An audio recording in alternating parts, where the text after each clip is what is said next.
So now you become attuned to what your shot feels like. And what we want is them to know what the right shot is, their perfect shot. Now you watch her, let's watch how consistent it becomes.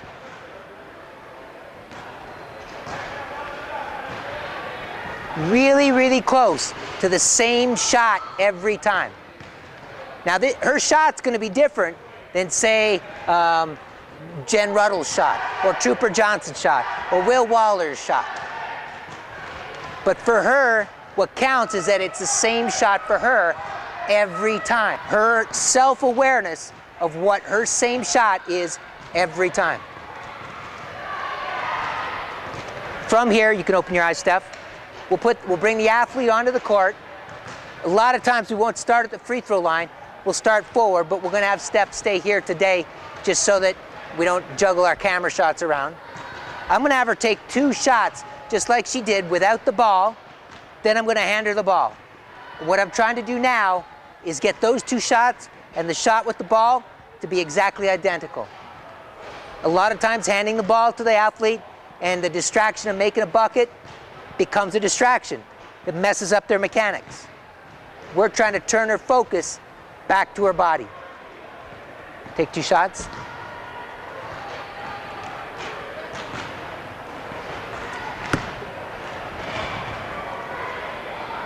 Okay, see your hands a little bit tighter with the ball than without the ball. It's a small little difference. Ball, ball, ball, ball. 2 shots.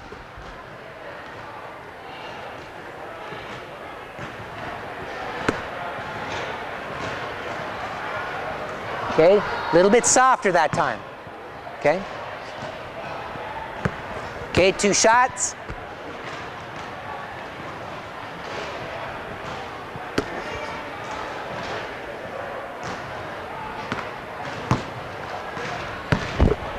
Now, while we're doing this, we don't do a lot of corrective feedback. I'm not going to say your hand was like this, okay, your elbow's down. What I'm going to do is I'm going to continue to remind the athlete, picture your shot, shoot what you picture. I'm not going to try to make a whole lot of corrections unless something's really horrible. But basically, I want them to learn their shot because we're going to get them into a state where making a hoop is not a distraction anymore. So that every shot around the key at any time in the game is the same shot. Okay? First possession of the ball game, she's going to shoot that way. Shot clock's running down, she's going to shoot that way. 2 seconds on the game clock, down by 1, she's going to shoot that way. Because she's not worried about the ball going in. She's thinking about, picture my shot, shoot what I picture. So she visualizes the positive image in her mind. Go ahead, take 2.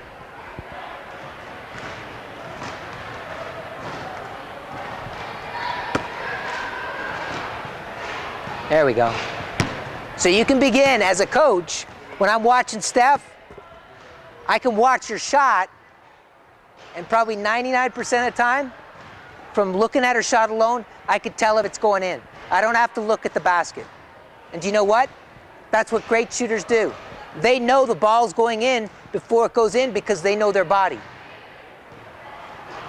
Okay?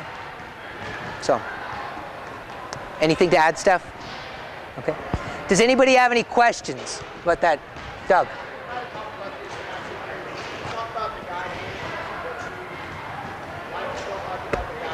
Okay, that's a great question. The question is, so what about the guide hand? We address the guide hand in cowboy shooting. Okay, the guide hand goes on the side of the ball, okay, and once you release, it never goes above your head. That's what we would like to see. Now again, we don't have perfect muscle symmetry in wheelchair basketball. You'll see athletes that'll shoot what looks like a two-handed shot, and their guide hand goes above their head. A lot of times, that's for power generation. What you have to watch with the guide hand is that it's not pushing the ball off that line. Right? Your elbow follows your hand. As long as your guide hand doesn't push the ball off to one side, that's okay. If it's used for power generation. Question. What is the progression of the different shots around? So if you have an elite athlete and you go through that process, you started in one spot and then moved to another spot. You always start at the free throw line? That's one question. The second question is, how do you work 5-footers above the head for big men? Is there a similar sort of progression that you go through? Okay, great questions.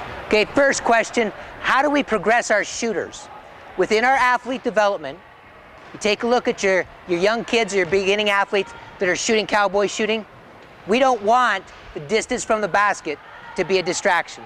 So we have them start in and they're close enough that their mechanics aren't altered in order to get the ball to the basket. You see those young kids and they go from having this great shot when they're 5 feet out, they move out to 15 feet and they're just chucking it like a baseball or a football. So we want to keep them in close.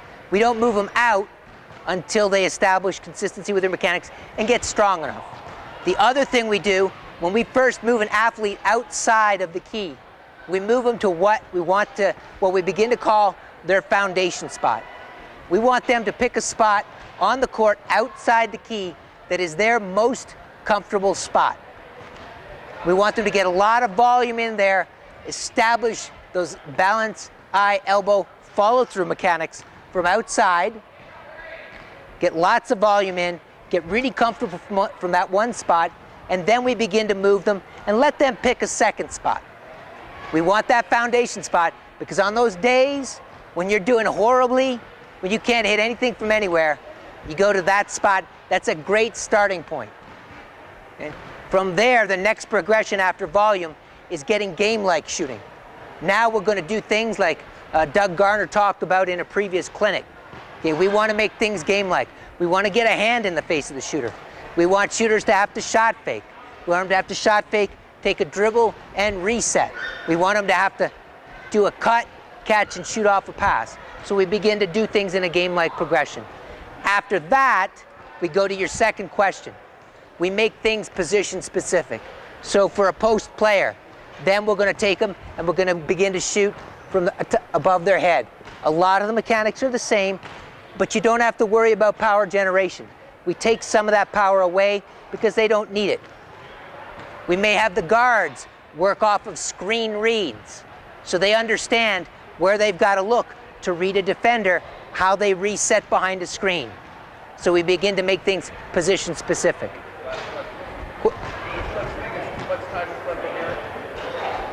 Is there such thing as too much time in front of a mirror? You know what? That depends on what you're doing in front of the mirror. If you're practicing your shooting, I don't think so. If you're taking care of your personal grooming, possibly. Question. Say for instance, like the right hand shooter, like the right hand shooter is on the right hand side of the court with a square hand, face off with the shot, like you said, the guy hand. Okay, just say if he's got an open shot on the other side, because like I struggle on that side. Your right hand is on the outside, your guy hand is over here. You're trying to shoot a square, it's like you're shooting on the opposite side of the hand. Like, you know, some people pay left on this. Okay, that's a great question. What if you're a right-handed shooter and you have a particular side that you feel good with? A lot of times, right-handed shooters like the left side of the court because it squares them up a bit better. Left-handed shooters like the left side of the court. Okay, biggest thing I tell our shooters, don't have a side that is a preference. We want them to shoot from all sides. So there was a question earlier about elite shooters. I don't want a guy or a lady to just shoot from the left side of the court all the time. We want balance in our shooting. We've got our foundation spot. Okay, we're going to move around. We're going to take just as many shots from this side of the court, just as many shots squared up, because we don't want the other team to be able to take away that side of the court and have us completely uncomfortable on this side. So that would be the answer to that. Don't develop yourself so that you have limits that can be defended. Have an answer to any type of shot the defense is going to force you into. So another reason why it's really tough to shoot too much. There's always different types of shots to take.